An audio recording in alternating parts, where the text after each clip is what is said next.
Well, the world has still gone nutty, buddy, even downright cruddy, buddy. Wish I missed the past, buddy, but there's still Buddycast. No, don't be naughty, go meet everybody here on Buddycast.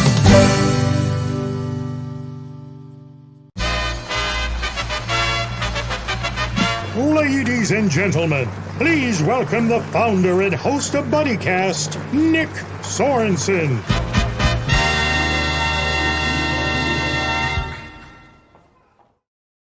All right, buddies, promise delivered. I promised you someone from the movie Rocky Balboa. I got you someone from the movie Rocky Balboa. You all remember Steps, the kid from Rocky Balboa?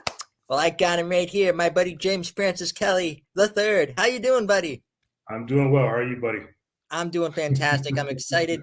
I've always wanted to talk to someone from Rocky Balboa, and now I got my opportunity. That's the least I can do, man. I really appreciate you reaching out, and we had a conversation over the phone, and yeah, I'm excited. I'm excited as well. I can't wait to let's get the show on the road. I'm so excited. Let's get it started. Right, So, when we talked on the phone, I asked you the story. How did you become Steps? How did that role come to be? So it was an open call for the role, and I think it was a nationwide call. And out of 5,000 people that auditioned, I was lucky enough to get the role. Usually there are a few rounds of auditions that you have to do. So after the third round, I had an interview with Sly in his office, and he personally asked me like what direction I would like to take the character. You know, what are some of the motives of the character, and we were just going over that. And then I think he was happy with the answer, and he hired me on the spot. But immediately he brought me into the back of the warehouse where Antonio Tarver was there warming up because they're going to go over some fight choreography. So I got to meet Sly and Antonio Tarver the same day. Wow. Yeah. Now, I got to ask, as a huge Sylvester Stallone fan, what was it like working with Sly? He's a very intelligent man, very methodical, and he's the first one there and the last one to leave. Like, I think he only slept maybe about 2 to 3 hours a day. As he was the producer, director, writer, you know, and so he would carry this hyperbolic sleep chamber. And so that's how he was able to maximize, you know, his limited sleep. But yeah, very, very respectful, very quiet. And when he spoke, people listened. But yeah, he was a great leader. Wow. What about other co-actors like Geraldine, Bert, Milo, and Antonio? So I'm still in touch with Geraldine to this day. Wow. Milo, I haven't spoken to in a few years, but working with Milo, so Geraldine and Milo and I would all go out to dinner, especially in Philly. Yeah, she felt like a big sister, and we were instant like friends. Same thing with Milo, and I used to call him Meatloaf because he was a vegetarian. And then Burt Young. So during shooting days when I was on set, Burt and I and his daughter would just hang out in his trailer until it was time to, you know, be brought to set. And he is especially Burt is the antithesis of his character. You can ask for a sweeter, kinder man, you know, and he felt like a grandpa. Mm-hmm. You know? So yeah, he treated everyone with respect. Everyone loved him, and hilarious guy. And does he paint does he really do painting like he did in the movie? Yes, I'm pretty sure he's a pretty famous painter. Yeah. So I have a buddy who is a Russian billionaire, and him and Bert are best friends. And Bert actually did a like an abstract depiction of my friend's mother and signed copies and stuff. And yeah, and they still contact or they still talk together to this day. Wow. That is awesome. I'm glad to hear you and Geraldine, because she played your mother, you know, like in the film. And I'm glad to hear like that relationship stuck, or like even you and Milo, who's gone on to do some things like This Is Us. Yeah. You know, things like And that. again, like everyone was cool, Yeah, like we all hung out. It yeah. wasn't just like, okay, wrap for the day and then everyone went off. No, like we actually went to dinner and hung out and yeah. And it wasn't a situation like, okay, they're here, you're this character type of deal. Like it was No. everyone's right here, or everyone's down No here. Like one, yeah, everyone's no there. one made you feel that way. Yeah. No one. Everyone on set was very respectful. And I think that's the type of production that Sly fosters. You know what I mean? Like I don't think hmm he would be cool with, people being disrespectful to each other. And Yeah. that's what makes Sly a legend. He always treats people like he's there for them. Like he knows because of his background story too. He knows what it's like to be at their level, even if it's someone like you who's just starting out in acting. He knows to be where you were. I mean, don't get me wrong. I mean, he holds people accountable, but Yeah. he doesn't curse at them. He doesn't yell at them. He says a few words and people listen. You know, hmm And so didn't you tell me like behind the scene or tell me like when we were chatting, he took you to a boxing match once? Or so it was at when we shot the final scene between he and Antonio Tarver. It was actually right before the Bernard Hopkins main card. So ah, it was a packed Mandalay Bay, and yeah, so that was the boxing match. wow. What was that match like for you? Like what was it like sitting there and watching that? Surreal. Yeah, and like one of my favorite kind of like behind the scenes stories was that match because we only had that one take and we had to get it in that one take if we wanted that live crowd, and we did it.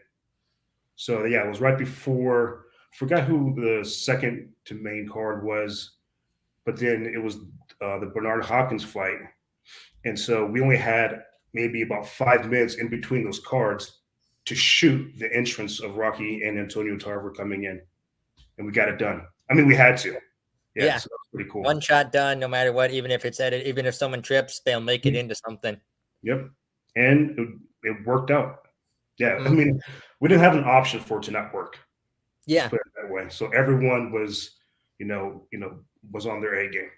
hmm Yeah. What about another favorite behind the scenes moment? What about any other moments that stuck out to you? Yeah, there was so the dog pound scene, or right after, or right outside the dog pound scene with my character. Um, that was done in one take, and Sly was very impressed, and I felt proud that I was able to, you know, show up prepared and just bang out that scene. He reviewed it, and he was like, and he just kind of looked at me because he's a very silent, kind of stoic man. He just looked at me and just shook his head, like, just nodded, like, good Gave you job. the Sly nod. Yeah. The Yep. So That's that was pretty awesome. cool. I was going to ask about that scene because I was watching that today with you naming the dog and everything. What was Mhm. that scene like? Being in the dog pound, being there, like, how about Punchy? Or So that was actually, so it's kind of a knock to his character, calling him punchy, hmm like kind of like punch drunk. And yeah, that was actually written that way. It hmm was cool. It's funny because so we did the exterior of that shot in Philly, but we did the interior shot in LA somewhere, but made mm it look like it was Philly. hmm Yeah. So we actually shot it in part of it in LA, then part of it in Vegas, for the fight, and then we spent about 2.5, 3 months in Philly shooting it. Nice. Yeah, and that was a great experience as a 16-year-old kid or hmm 15-year-old kid. I think, yeah, 16. And being on a major production like that in Philly, it was Wow. yeah, yeah, it was really cool. That is awesome. Now that brings up follow up question. What was Philadelphia like for you at that time? It was a blast. Yeah. Tell me So you I was ran the able to steps. sneak into clubs because I was on the Rocky. I just hmm laughed at my age, so I was able to get into clubs and yeah, hang out with Geraldine and Milo, and everywhere we went, because we had their Rocky passes. Everyone treated us like Like they just rolled out the red carpet for us. I went to some Flyers games. I went to some Sixers games. It was amazing.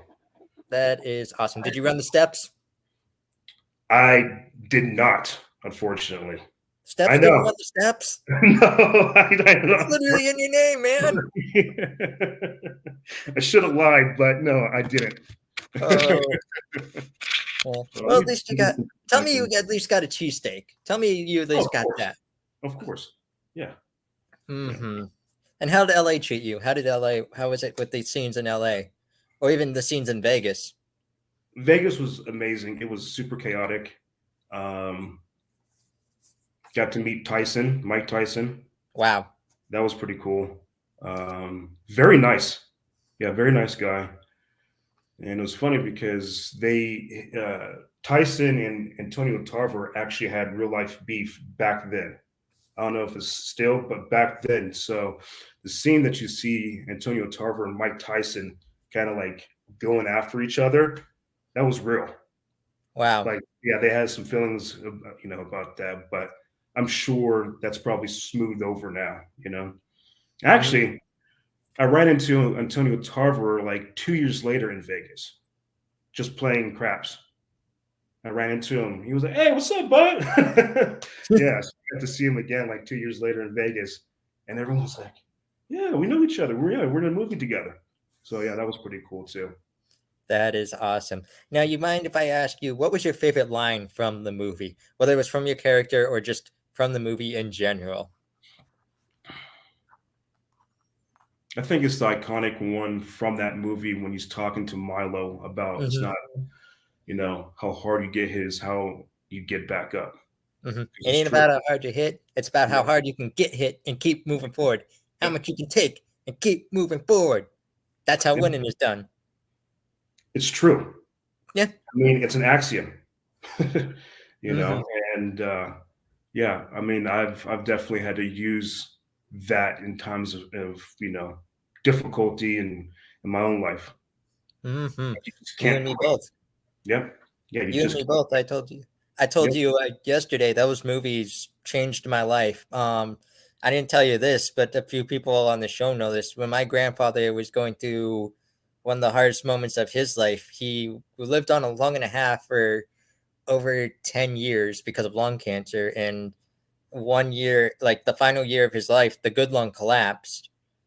And I was going through everything because he's a lot of motivation behind this show. That's how much he meant to me.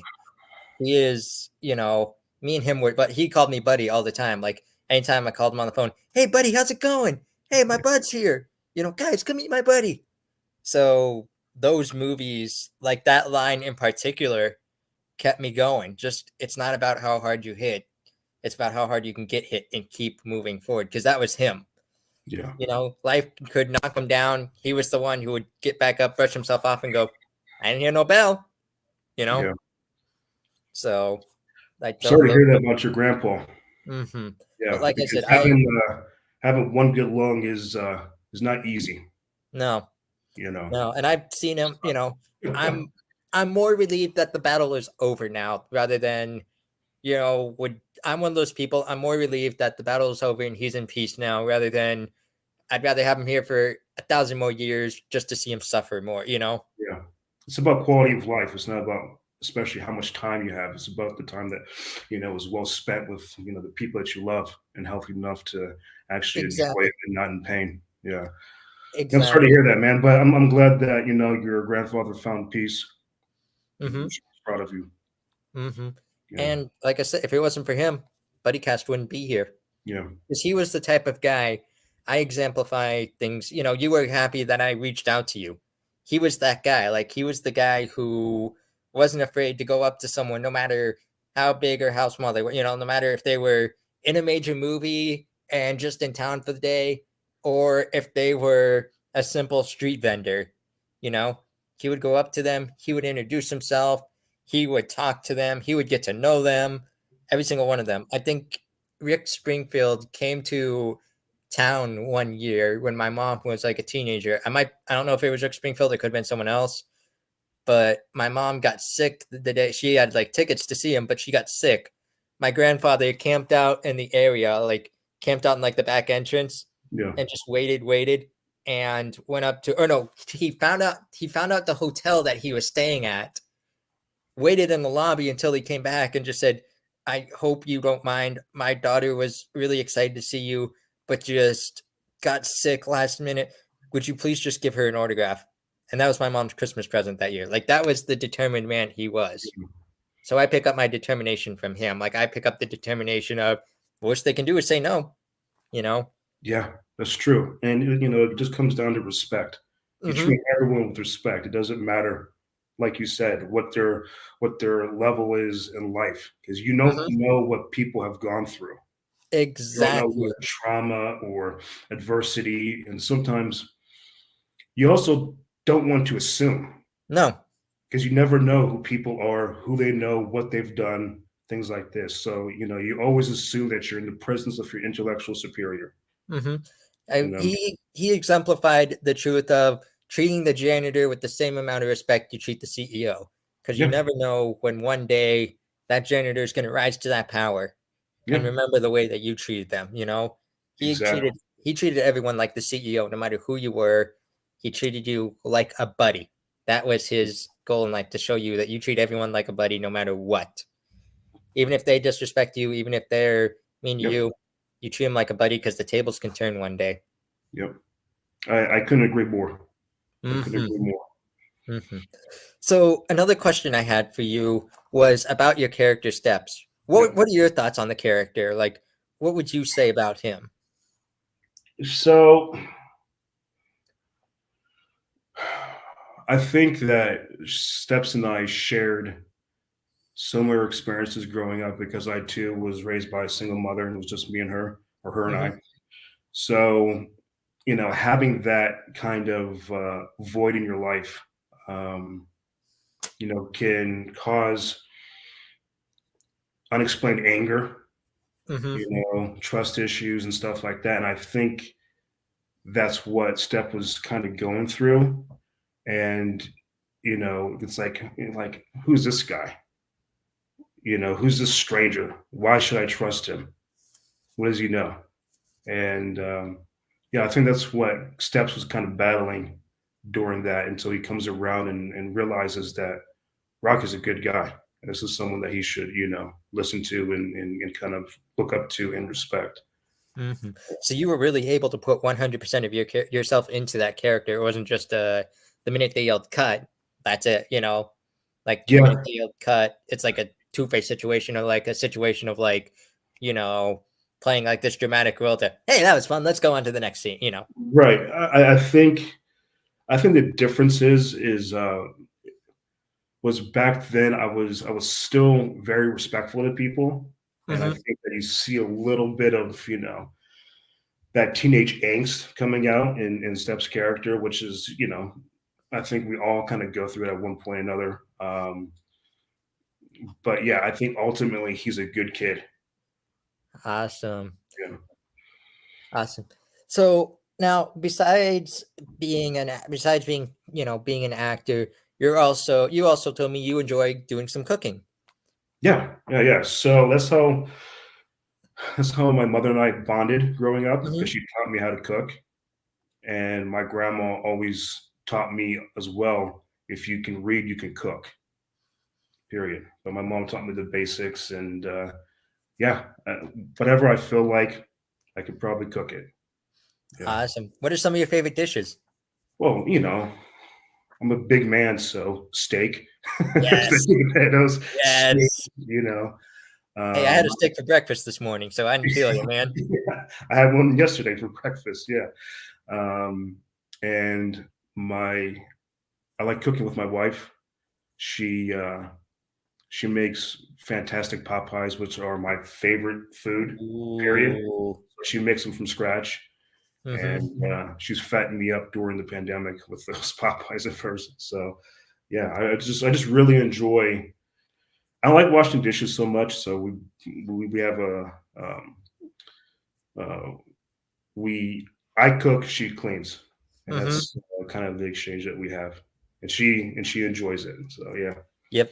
Me and my fiance are the kind of opposite. She cooks, I clean. Semi-clean, I do my Yeah, best, but yeah. there's always that one thing. Where does this pan go? Or where does this go? Or does this go in the dishwasher? And she's just it gets to the point of, for the love of Pete, just move over. Yeah. I don't do That's it on how I get purpose. sometimes, but it's usually about knives and making sure that everything is sharp and like put in Yes, the same spot every time. So yes. And that's what I'm always worried about. I'm not doing it on purpose to be ignorant. Like, oh, if I do ask her enough questions, she'll be, she'll just push me out. I'm literally doing this so I do not mess anything up and have to either buy a new $500 knife set or, yeah. possibly get chased around the house or something, if you know what I mean, Yeah, you don't So, you don't actually need expensive knives. You just need sharp knives. exactly. Yeah. Exactly. And we don't. I'm just saying, like, just worst case scenario. The last thing I want to do is get yelled at because this shouldn't have gone in the dishwasher. Yeah. And it was just me going, well, I've seen this I think I've seen this in the dishwasher before. Bada bing, bada boom. How's she So doing, by the way? I know I hmm? got the pleasure of meeting her. How's she doing today? She's doing good. She's at work today. She's a dog trainer. Nice. So she's at work today, and she's also a fantastic photographer. If anyone out there needs a little photography, she's starting up her hobby again. So she's doing good today. We ran a few errands. Yesterday we went cake testing, so she was happy about that. Yeah, I'm sure. I'm sure you were too. Oh, I was in heaven. Yeah. I was in heaven. They gave us a cake to take home. The minute we got home, I'm sorry, honey, I'm tearing this box apart. Is this for the wedding? Yes. Okay, nice. Very nice. Yep. Something to skimp on is a good cake. Mm-hmm. Yeah. Mm-hmm. So aside from cooking, what are some of your other favorite hobbies? Axe throwing. Pretty good at axe throwing. So I have like professional throwing axes, um, archery, Ooh, I Muay love Thai, archery. boxing, uh, jiu-jitsu, stuff like that. Ooh, nice. Yeah, Yeah. archery and boxing. I like that too. I took a few boxing classes and I know a local archery coach around here who has taught me some of the basics. Yeah, very nice. I do like instinctive shooting. So I Yeah. use just have a single string, Samick Sage, recurve that I really Hmm. enjoy taking out. Yeah. Nice. Also going to the range and shooting and stuff like that. Yeah, it's very therapeutic. It is. Yeah, yeah. It is. It's just because that's all it's like fishing, all you're worried about that time is just you and the bow and arrow. Okay, Mhm. there's no worries about work. There's no worries about what's going on at home. No worries about what's going on with this situation. It's just you, the bow, the target, you know? So a good book to read for archery is the Tao of Archery, Mm, and it's a super easy read. You can get through in like an hour and a half, 2 hours. It's not that long, but they talk about like the notion of muxing, which is the without conscious thought, right? So you develop that through thousands of reps. So when you aim, you're not trying to hit the target. You just instinctively, without even thinking about it, you hit the target. wow. So yeah, maybe it's a book for you to read if you want to pick up some Yeah, tips on archery. Yeah. absolutely. And you're right, because every time you're trying to aim, it feels like you're getting farther away, but then you just shoot one and boom, Yeah. there Yeah. you go. And trust your eyes. Yeah. If you can point at something, you can probably hit it, Mm-hmm. right? Without even trying to actually point at the thing. Yeah. So that's a little like, subconscious trick that you could use. So Mm-hmm. sometimes I just use my knuckle as a pointer or even my finger. And Mm, usually that will get me pretty close. So I can nice. and don't hold on to the bow. You bring up and you release it. Yeah, that's what I was told. Like you don't like pluck the string. You just Yeah. hold up, you raise up, pull back, and Yeah, then let it because then you fly. start shaking and then your arm gets tired, right? Yeah. Yeah. So you just pull and aim. Yeah. Yeah, just let it go. Yep. You don't pluck like you don't bing, bing. Yep. So alrighty. So now I gotta ask I've got 3 questions left for you. Okay. Yeah, no worries. I The have some first notes one, here. yep. Yeah. The first one's brought to us by our buddy Jonas Kane at #positivity. He Okay. wants to know, in your own words, what does it mean to be someone's buddy? Accountability, loyalty, respect. Um, you build each other up. You don't tear them down. You inspire. You console when necessary. When they call or when you call, they pick up. And if they're in need, you drop everything to come to their aid. Mm-hmm. It's yeah. So you don't have to worry about them not being there. So it's ultimately it's trust and it's love. You know, yeah. Mm-hmm. Because I just think about my best friend, and there's been times when I've called him at 3 o'clock in the morning, and vice versa, and he's just dropped everything and been there, no questions asked. Oh well, questions asked is just where are you and are you Yeah. okay? Yeah. Be there, give me 10 minutes, and then boom, he's there. Vice versa. Exactly. You know, Exactly. yeah. And also, you stand up for them when they're not there. You don't let people talk about your friends or your family when No. you're not there. Yeah. No. You get insulted if people talk about your buddies. Mm-hmm. That's it. Yeah. Just extreme loyalty, trust, and love. 100%. One of the best answers I have heard from that question. So the next question I have is what we call the ultimate Buddycast buddy question. You ready for Okay. this? Yeah. For anyone who wants to get into acting, who wants to be on the next, major film like Rocky Balboa, what's Yeah. your advice to them? Going back to your grandpa, you treat everyone with respect. That's just an axiom of life. You just treat everyone with respect. But in Hollywood,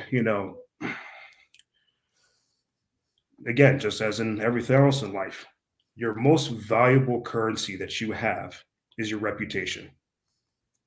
So before you get into acting, that's what you need to harness because there's so many people that, when they get a little bit of fame or stardom, they let it get to their head. So always try to remain humble, be professional, show up on time, prepare your lines, actually put in the work to develop whatever character you have. And then from like a technical aspect, I would say get into classical theater. So learning and understanding Shakespeare. Because if you can really master that, you know, modern acting, gigs aren't going to be nearly as challenging. Movies are actually pretty easy, especially because there's cuts, there's takes, you have a trailer, there's food, there's people, there's other people, running around making your job easier. But when you're doing classical Shakespeare in a theater, you have one shot per performance, right? So if you can kind of do that, um, acting will be a lot easier. Yeah, and and Philip Seymour Hoffman said something, before he died, which is very true. Every audition, you give it your all, as if it's going to be your last performance. You give them your all, and so again, that's for any industry. That's for any job you have. Be professional. You give it your all, because your reputation, depends on it. Give it your all. Don't leave anything at the table. Give it 100%, nothing less, not a cent less. Also, I will also add this: gain thick skin, because it took someone like Denzel Washington until his 40s until he actually made it. Mm-hmm. So sometimes actors will go on thousands of auditions before they ever book something. So if you're truly passionate about it, just like in anything in life, you don't give up. You don't give up. You don't quit. You keep going after if that's what's important to you. Mm-hmm. Yeah, And just like the movie says, it ain't about how hard you hit. What does exactly. he say? What does he say? It's about how you get back up. It's how you get back up. It's how hard you get. It's about how hard you can get hit and keep moving forward. Yep. That's how And winning is done. it's true. And also surround yourself with good people. Don't surround yourself with sycophants, because a lot of people in Hollywood, they surround themselves with fake buddies. Yeah. that They found distort them. reality around them, and they're just yes people. And those people aren't going to help you because you need someone to kind of check you if you're not doing something right. That's what a real friend is, someone that will tell you the truth. So, Mm-hmm. especially in Hollywood, you're going to see a lot of that. So, Mm-hmm. so surround yourself with good, trustworthy people and people Mm. that will say no to you and will tell you the truth. Exactly. That's the true buddy. You know what we call the fake buddies? Hmm. We call them nutty buddies. Nutty buddies, yeah. Yeah. Sycophants, yeah. And fake, yeah, yeah. Nutty buddies, I like that. Exactly. So another follow-up question I have for you Sure. is, what about your advice to anyone out there who wants to get into cooking? Learn how to read. Just learn the basics of like prepping, temperature control, so you don't burn stuff. Um, Usually, slower is better. Mm-hmm. Don't be in a rush. Sharpen your knives, and yeah, um, if you already know how to read, most of the most of the battles are already fought because you're just reading a recipe. You're just emulating it. Also, look at YouTube videos. I mean, it's a wealth of information, and there's a cook. I look at I believe his name is Jacques Pepin. He's a famous French cook. Watch his videos, and he'll teach you the basics, and he makes everything easier. So if you want to get into cooking, I would recommend him. Awesome. The final question I have for you today is, Sure. what does Steps think about Buddycast? He loves it. Yeah, he loves it. And you know, it's been so long since anyone has reminded me of that time in my life. It's awesome. Wow. So this I'm is the least I could do as steps to come in here and talk about my experiences, to you and your listeners. So yeah, thank you. I think it's great. Thank you, buddy, for coming on this show. Like I said, I've always wanted to talk to someone from Rocky Balboa. And just like we've said the whole time, whether you're a big role like Sylvester Stallone or you're a role like Steps, where you've been in one movie, but you've played a major part in that movie, Hmm. you treat Yeah, everyone with the same amount of respect. You treat yeah, everyone like a buddy. yeah, absolutely. Yeah, Hmm. it's all about So, respect and mhm, and reputation. But they're exactly. both, related. Hmm. Yeah, So, yeah, buddy, stick around afterwards. We'll chat for a minute.